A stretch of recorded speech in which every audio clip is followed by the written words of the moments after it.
우리 하나님 말씀 보도록 하겠습니다. 구약 성경입니다. 사무엘하 5장 1절에서 5절의 말씀, 제가 가진 성경은 470페이지에 있습니다. 사무엘하 5장 1절에서 5절의 말씀, 사무엘하 5장 1절에서 5절의 말씀을 봉독하겠습니다. 이스라엘 모든 지파가 헤브론에 이르러 다윗에게 나와 이르되, 보소서, 우리는 왕의 한 골육이니이다. 전에 곧 사울이 우리의 왕이 되었을 때에도 이스라엘을 거느려 출입하게 하신 분은 왕이시었고, 여호와께서도 왕에게 말씀하시기를, 내가 내 백성 이스라엘의 목자가 되며 내가 이스라엘의 주권자가 되리라 하셨나이다 하니라. 이에 이스라엘 모든 장로가 헤브론에 이르러 왕에게 나오매, 다윗 왕이 헤브론에서 여호와 앞에 그들과 언약을 맺음에 그들이 다윗에게 기름을 부어 이스라엘 왕으로 삼으니라. 다윗이 나이가 30세에 왕위에 올라 40년 동안 다스렸으되 헤브론에서 7년 6개월 동안 유다를 다스렸고 예루살렘에서 33년 동안 온 이스라엘과 유다를 다스렸더라. 아멘.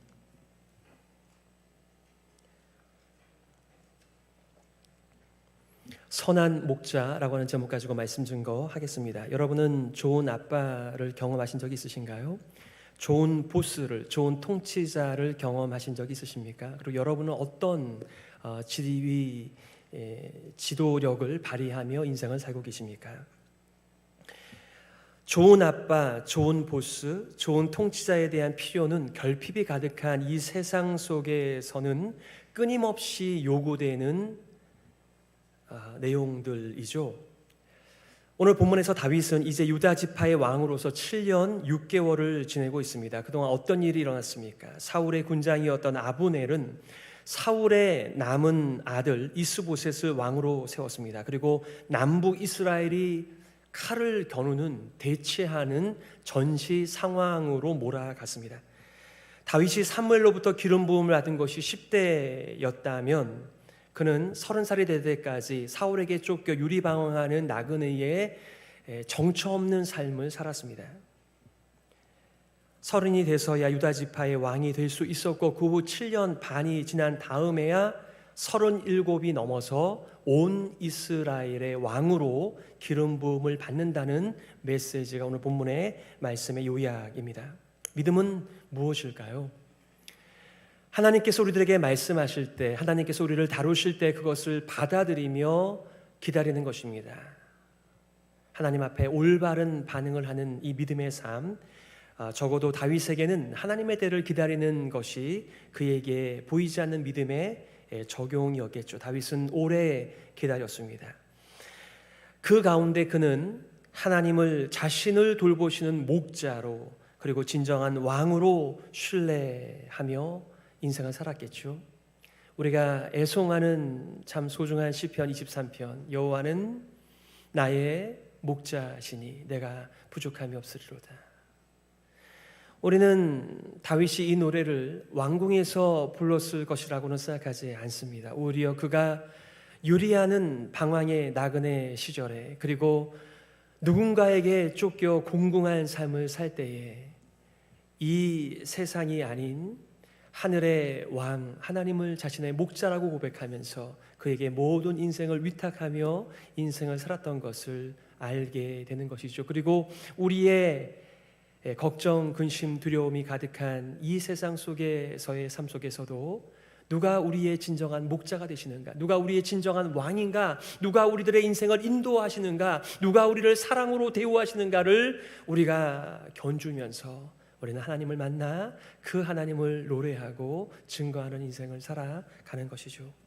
오늘 여러분들과 내용적으로 두 가지를 나누려고 해요. 첫 번째는 다윗은 이스라엘 왕으로서 자격이 있는가? 그 이유들은 무엇인가?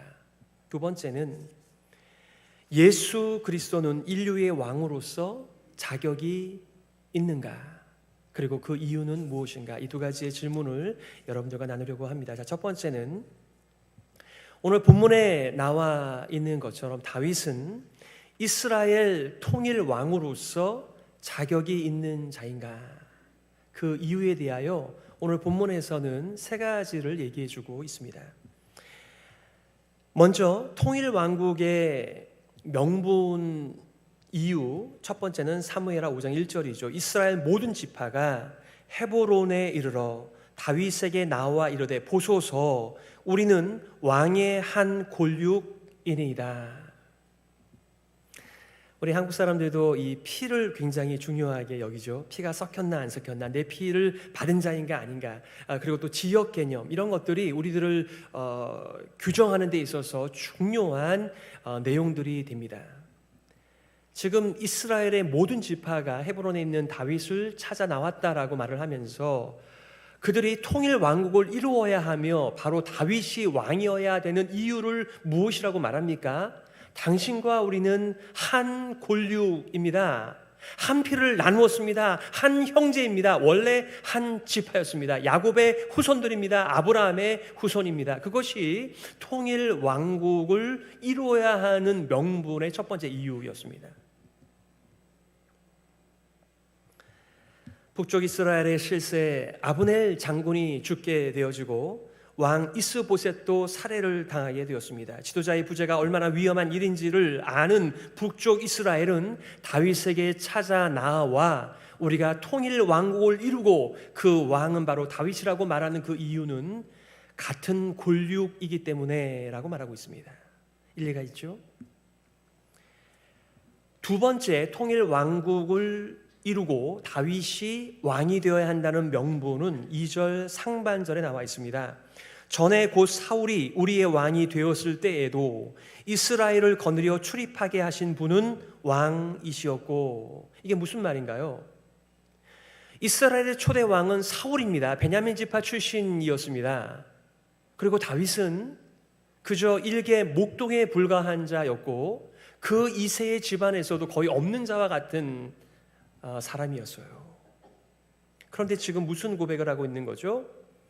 사울의 왕정 시절에도 적의 침략을 막아내고 구원하고 민족을 지키는 자, 바로 그것이 왕의 하는 일인데 바로 사울 왕이 있었음에도 불구하고 실세는 바로 다윗, 당신이 왕이었소 라고 하는 고백인 것이죠. 우리는 여인들의 노래를 잘 알고 있습니다.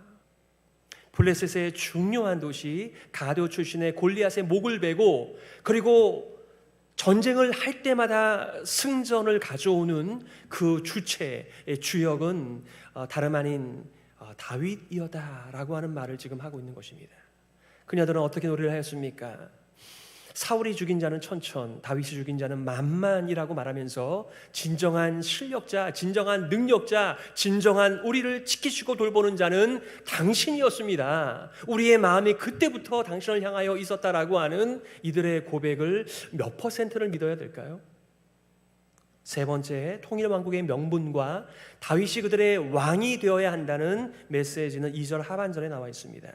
여호와께서도 왕에게 말씀하시기를 내가 내 백성 이스라엘의 목자가 되며 내가 이스라엘의 주권자가 되리라 하셨나이다. 여호와의 말씀이 다윗이 이스라엘의 목자가 되고 다윗이 이스라엘의 주권자가 된다 라는 하나님의 메시지를 그 이유로 들고 있습니다.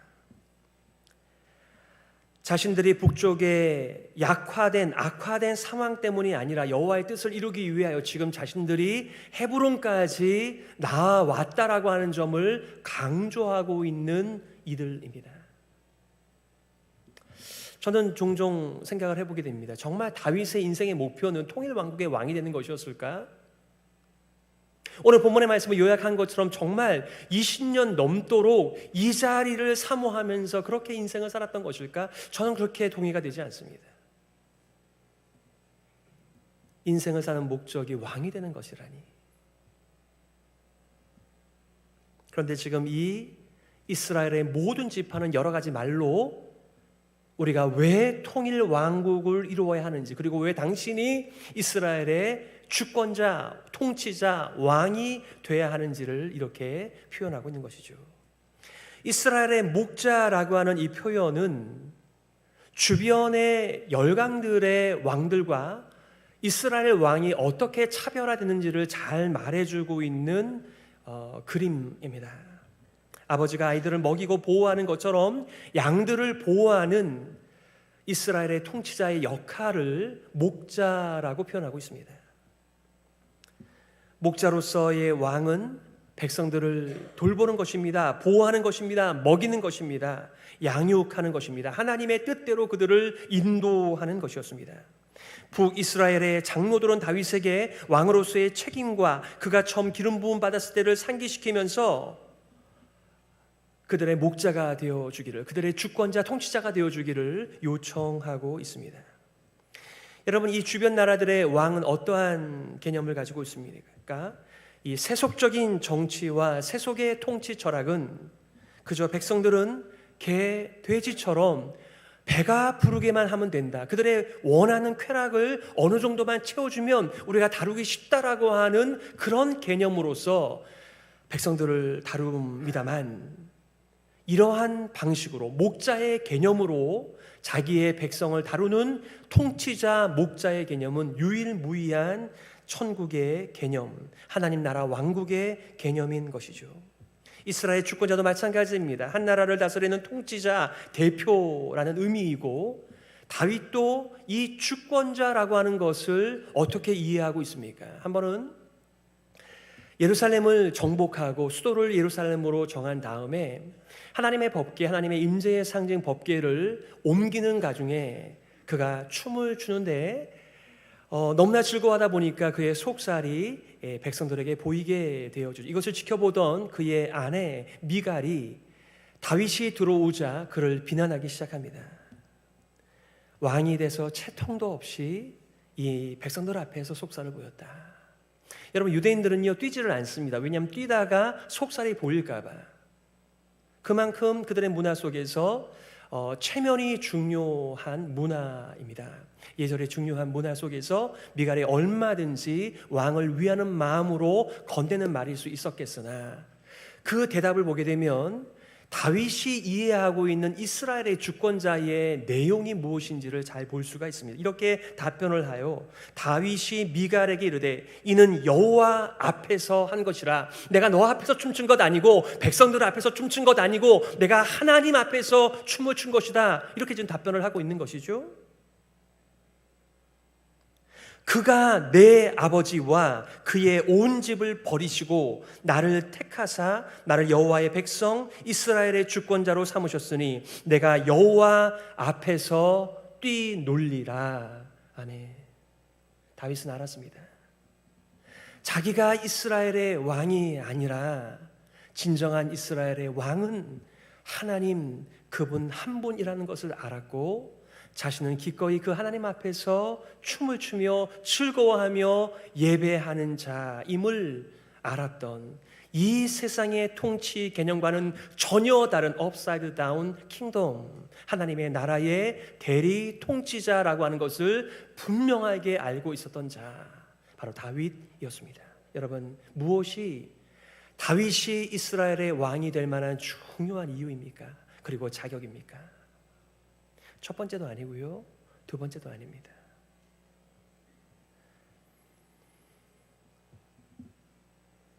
사울은 아말렉 전투의 승리 이후에 하나님께 버림을 받습니다. 아말렉은 이스라엘 백성이 출애굽하였을 때 뒤에 처진 백성들을 노려서 탈취하는 아주 질이 안 좋은 족속이었습니다. 하나님께서는 이것을 기다리시다가 사울을 통하여 아말렉을 진멸하기로 계획하셨습니다. 그런데 사울은 사무엘을 통해 신탁을 받음에도 불구하고 왕을 살려두었고 수많은 전리품들을 남겨두었습니다. 보통 이런 것을 헤렘이라고 하는 전쟁의 성격, 진멸이라고 하는 의미입니다. 그러니까 이런 진멸의 의미의 전쟁은 전리품을 취할 수 없습니다. 그런데 사울은 뭐라고 변명을 하죠? 하나님께 예배 드리려고 제사를 드리기 위하여 남겨두었다. 그때 그 유명한 메시지, 순종이 제사보다 낫다. 참 아이러니하죠? 그는 자신의 전투에서 승리하였지만 하나님으로부터는 버림받는 자가 되고, 그 왕권이 이제 사무엘을 통하여 다윗에게 기름 부음을 통하여 보여주게 되는 역사였습니다. 사무엘상 16장 1절이죠. 여호와께서 사무엘에게 이르시되 너는 뿔에 기름을 채워 가지고 가라. 내가 너를 베들레헴 사람 이새에게로 보내리니 이는 내가 그의 아들 중에서 한 왕을 보았느니라 하시는지라.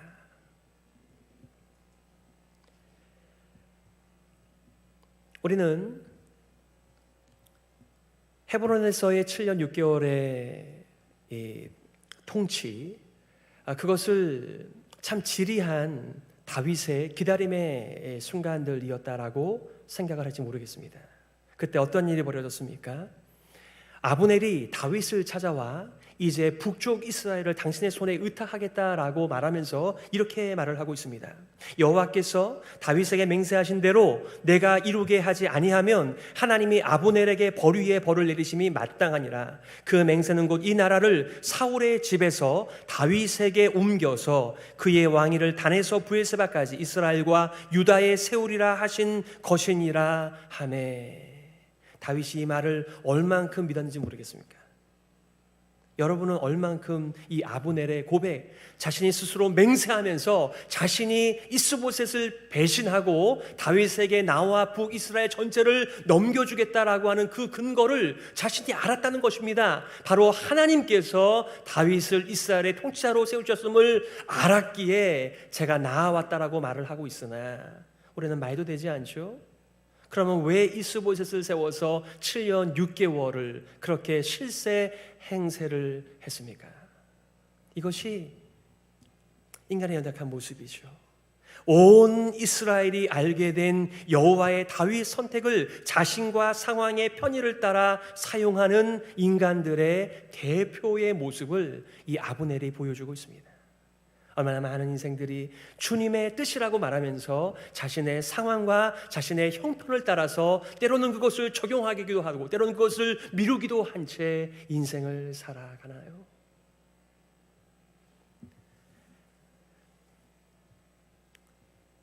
드디어 다윗은 이스라엘 통일 왕국의 왕으로 등극합니다. 오늘 3절 말씀입니다. 이에 이스라엘 모든 장로가 헤브론에 이르러 왕에게 나오매 다윗 왕이 헤브론에서 여호와 앞에 그들과 언약을 맺음에 그들이 다윗에게 기름을 부어 이스라엘 왕으로 삼으니라. 그러니까 우리가 하나님의 뜻을 알게 되면 우리의 몫은 하나님의 뜻에 순종하는 것입니다. 하지만 우리들의 개인적인 욕심과 우리의 원하는 어떤 바들이 하나님의 뜻을 어둡게 만드는 것이죠. 여전히 서점에서는 가장 많이 팔리는 기독교서 가운데 주제가 하나님의 뜻을 아는 법이라고 말을 합니다. 그러나 대다수의 경건한 사람들은 정말 우리에게 순종할 마음만 있다면 하나님의 뜻은 이미 70% 이상은 다 열려져 있는 하나님의 뜻이라고 말을 합니다. 결국은 우리가 순종할 마음이 없는 것이 하나님의 뜻을 모호하게 만드는 우리의 약점들이죠.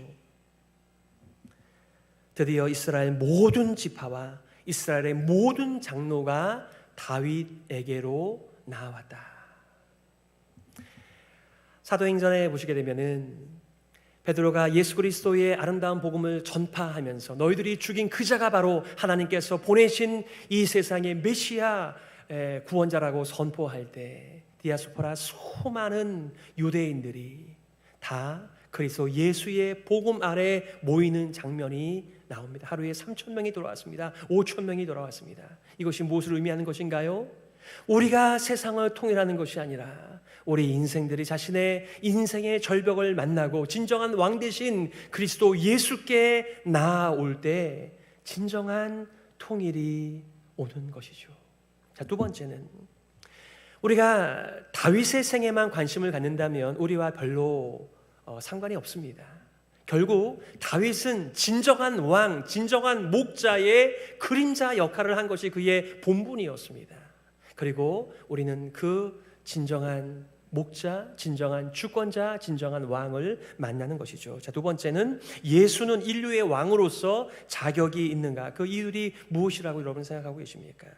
예수님께서는 이 땅에 계실 때 자기를 선명하게 증거하셨습니다. 때로는 나는 생명의 떡이다 말씀하시면 나의 살과 피를 마시는 자가 새 언약의 백성으로서 하나님의 꼴을 먹으며 하나님을 아버지라고 부르며 그의 사랑의 통치 가운데 들어갈 수 있음을 말씀하셨습니다. 때로는 자신을 세상의 빛이라고 말씀하시면서 이 세상의 그 어두움, 하나님에 대한 무지, 그래서 자신의 지혜와 자신의 권세와 자신의 힘으로만 인생을 살아가기를 원하는 인생들에게 하나님의 무궁한 사랑의 통치 안으로 들어오라고 하는 메시지를 자신을 가리켜 세상의 빛이라고 말씀하셨습니다. 하나님을 알게 하는 이 하늘을 아는 지식을 가져오신 분, 바로 예수 그리스도, 우리의 진정한 왕이십니다. 그리고 그 표현 가운데 한 표현이 바로 선한 목자 입니다. 요한복음 10장 14절, 나는 선한 목자라, 나는 내 양을 알고 양도 나를 아는 것이 아버지께서 나를 아시고 내가 아버지를 아는 것 같으니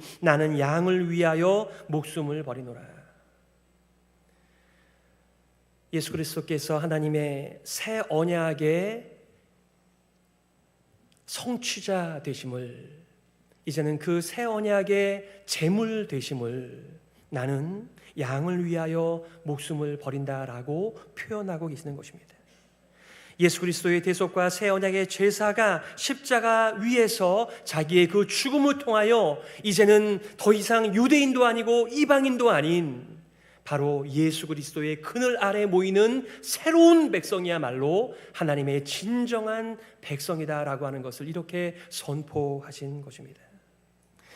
예수 그리스도께서 모든 양떼의 죄를 덮어버리고 씻어버리기 위해 자신의 인생을 십자가 위에 대속의 제물로 내어주었습니다. 하나님과 올바로 연결시켜 이제는 의인되어 하나님을 아버지라고 부르며 하나님의 아들답게 살아가는 새로운 길을 열기 위하여 이 왕은 십자가에서 자신의 생명을 내어놓으셨습니다. 가끔 착한 분들이 계십니다. 가끔 의인들이 있습니다. 자신의 목숨을 선의와 명분을 위하여 내놓습니다만 그분들이 아무리 자신의 생명을 내어놓아도 우리의 죄를 대속할 수 없습니다. 우리를 통치할 수 있는 자들이 아닙니다. 그런데 예수 그리스도께서는 참 메시아가 되셔서 새 언약의 제사로 자기 목숨을 내어주셨기 때문에 우리의 진정한 왕, 우리의 선한 목자가 되시는 유일한 분이십니다. 이것을 사도 바울은 에베소서에서 이렇게 노래하고 있습니다. 에베소서 1장 21절, 모든 통치와 권세와 능력과 주권과 이 세상뿐 아니라 오는 세상에 일컫는 모든 이름 위에 뛰어나게 하시고 또 만물을 그의 발 아래 복종하게 하시고 그를 만물 위에 교회의 머리로 삼으셨느니라. 이 우두머리라고 하는 이 히브리 말이 레시라고 하는 말입니다. 똑같은 말입니다. 통치자, 주권자, 바로 그것이 교회의 머리 되었다. 교회만의 머리가 아니라 바로 온 열방을 하나님의 뜻을 따라 통치하는 이 교회의 우두머리, 진정한 주권자, 바로 그 보좌에 앉으셔서 하나님의 대리 통치자로서 이 모든 이들을 감당하시는 예수 그리스도를 향한 칭호요 영광의 찬양의 메시지인 것입니다. 그래서 아직 오지 않은 날이지만 요한계시록에서는 이 날을 기뻐하며 고대하며 소망 가운데 이렇게 노래하는 것이 아니겠습니까? 이 일 후에 내가 보니 각 나라와 족속과 백성과 방언에서 아무도 능히 셀 수 없는 큰 무리가 나와 흰 옷을 입고 손에 종려가지를 들고 보좌 앞과 어린 양 앞에 서서 그 옷과 그 다리에 이름을 쓴 것이 있으니 만왕의 왕이요 만주의 주라 하였더라. 여러분, 세상이 교회를 통치하는 것이 아니라 교회가 세상을 통치해야 될 텐데 과연 우리 교회는 그렇게 인생을 살고 있나요? 우리 교회는 그런 역할들을 잘 감당하고 있나요? 한때 창세기 1장 28절 이후에 나오는 이 지상 대명령 말입니다. 세상을 정복하라, 다스리라, 번성하라, 이 메시지를 잘못 이해하고 적용하여 식민지 사관으로 이것을 적용한 그런 시절이 있었죠. 그러나 우리는 압니다. 복음으로 세상을 다스리고 정복하는 것이 무엇인지 바로 예수 그리스도, 이 만왕의 왕, 만주의 주, 모든 이름 위에 뛰어나신 그 예수께로 인도하는 것이야말로 세상을 올바로 다스리며 통치하는 우리 교회의 사명임을 우리가 알게 되는 것이죠. 말씀을 정리하겠습니다.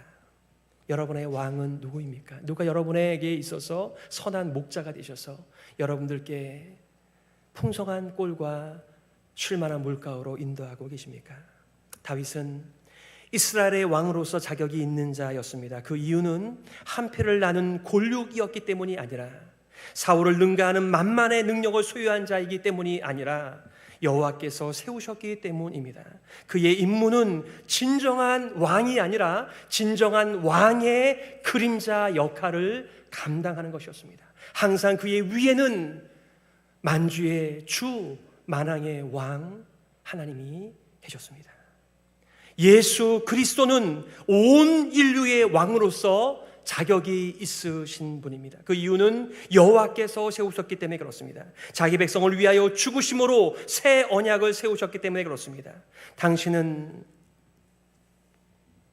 예수 그리스도는 나에게 누구이신가라고 하는 그 질문은 내가 이 세상을 어떻게 살 것인가, 우리의 인생관, 우리의 세계관, 우리의 믿음의 길입니다. 여러분은 누구의 통치를 받고 계십니까? 누구의 인도를, 누구의 돌봄을 받으며 인생을 살아가고 계십니까? 여전히 세상은 좋은 아빠, 좋은 보스, 좋은 통치자를 간절히 필요로 하고 있는 가운데 있습니다. 가끔 좋은 아빠가 계십니다. 가끔 좋은 보스, 좋은 통치자들이 나오기는 하지만은, 그러나 다윗도 기껏 40년을 통치했습니다. 엘리자베스 2세 여왕도 70년을 통치하고 그렇게 하나님의 부르심을 받으셨습니다. 이 세상에 간혹 좋은 왕들과 통치자와 지도자들이 나오지만은 우리의 영원한 지도자가 될 수 없는 인간들입니다. 누가 이런 참된 리더십을 발휘하며 하나님의 뜻을 따라 세상을 다스릴 수 있을까요? 선한 목자, 참된 목자를 만나 그의 돌봄, 그의 아름다운 사랑의 통치를 받는 자들이 푸른 초장과 쉴만한 물가로 인도를 받는 사람들이 그 길을 알고 예수 그리스도를 증거하며 살아가는 것이겠지요. 오늘도 선한 목자의 통치, 선한 목자의 섬김, 인도를 마음껏 누리시면서 선한 목자를 따라 가정과 교회와 세상을 섬기시는 복된 삶이 되시기를 간절히 소망합니다. 누가 우리를 진짜 인간다운 인간으로 대할 수 있을까요? 누가 우리를 인격으로 대우할까요? 우리에게 생명을 나눠주신 부모님들도 그들의 한계와 그들의 무시와 그들의 무능력 때문에 마음은 있지만 그렇게 하지 못합니다. 하지만 그들은 다 하나님의 참된 선한 목자의 그림자로서 그 역할을 감당하는 것이며, 교회의 직분자들도 마찬가지 아닐까요? 우리가 진정한 왕은 아니지만은 진정한 왕의 아름다운 대우와 그의 섬김과 사랑을 공급받아가면서 우리도 그 선한 목자 닮아 주님의 몸된 교회와 가정과 세상을 통치하며 섬기는 것이 우리의 진정한 부르심인 줄 믿습니다. 이런 복된 삶이 되시기를 예수 그리스도의 이름으로 축복합니다. 아멘. 이 시간에 우리 말씀을 기억하면서 이렇게 기도했으면 좋겠습니다. 여러분의 왕은 누구십니까? 여러분 누구의 통치를 받고 살고 계십니까? 우리의 참된 왕, 선한 목자 예수 그리스도의 통치를 받으시면서 사는 영생하는 인생, 생명의 교회가 되게 하여 주시옵소서. 우리도 선한 목자를 닮아 아름다운 리더십, 사랑의 섬김으로 교회와 세상을 감당하게 하여 주시옵소서. 우리 말씀을 기억하면서요, 함께 기도하며 나아가겠습니다.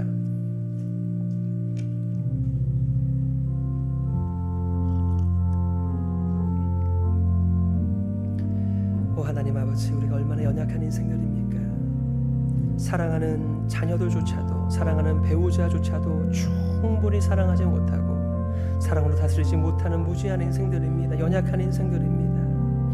하나님 앞에서 직분을 받았습니다만 우리가 얼마나 연약한 직분자들입니까? 그럼에도 불구하고 우리를 한결같이 신실과 사랑과 정의와 은혜로 긍휼로 우리를 만나주신 하나님을 찬양합니다. 우리도 하나님처럼 이 세상을 다스리게 하여 주옵소서. 사랑으로, 의와 긍휼과 은혜로 다스리는 진정한 주를 닮은 직분자들 되게 하여 주옵소서. 하나님 아버지, 은혜를 감사합니다. 점점 인간성이 사라지는 이때에 인간을 인간되게 하시는 하나님의 아름다운 통치, 사랑의 통치, 은혜의 통치 가운데 우리의 인생을 의탁합니다. 오늘도 우리에게 찾아와 주셔서 우리를 다스려 주시고 인도하여 주시고 주님의 인도를 받고 풍성한 꼴과 쉴만한 물가를 경험하는, 그리고 우리도 이렇게 인생을 살아가는 주의 백성 교회 되게 하여 주시옵소서. 살아계신 예수 그리스도의 이름으로 기도드리옵나이다. 아멘. 일어서셔서 우리 찬송가